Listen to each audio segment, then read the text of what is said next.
What if earning six figures isn't the financial milestone you thought it would be? For decades, a $100,000 salary represented success. It meant stability, a comfortable home, vacations, savings, maybe even early retirement. But today, something strange is happening. Millions of people in the United States and across Europe are earning more money than ever before. And yet many still feel like they're falling behind. They're not unemployed. They're not irresponsible. They're simply wondering one uncomfortable question. If I'm making this much money, why does it still feel like I'm barely getting ahead? The answer has less to do with income than most people think. Let's imagine someone named Alex. Alex is 32 years old and earns $100,000 a year in the United States.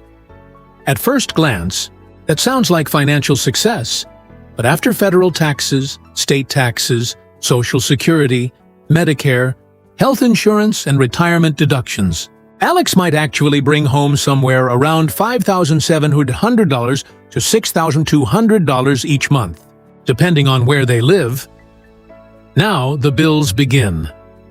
Rent in a major city, $2,200 car payment, $550 insurance, $100 utilities and internet, $200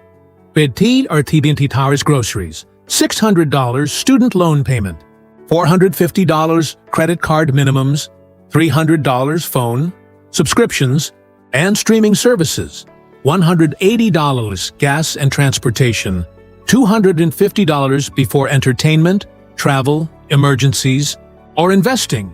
Most of that paycheck is already gone. Nothing here seems reckless.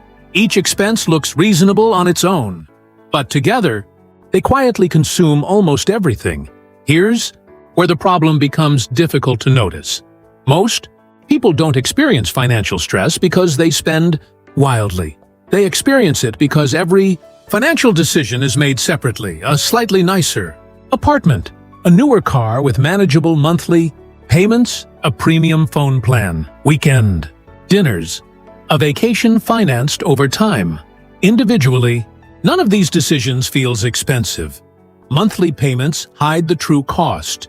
Instead of asking, "Can I afford this?" people naturally ask, "Can I afford the monthly payment?" Those are completely different questions. A $45,000 car doesn't feel like $45,000.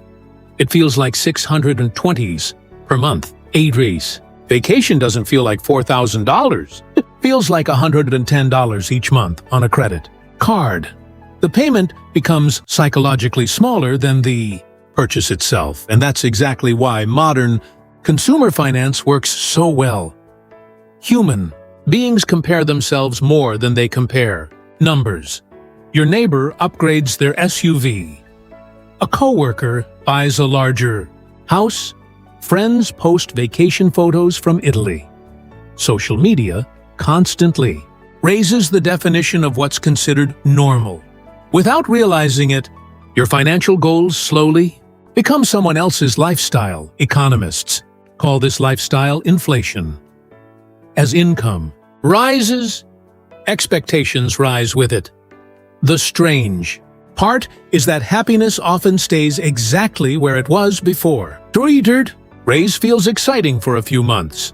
Then it quietly becomes the new baseline. Soon, the larger paycheck feels ordinary, but the larger expenses remain permanent. Let's look at one simple example.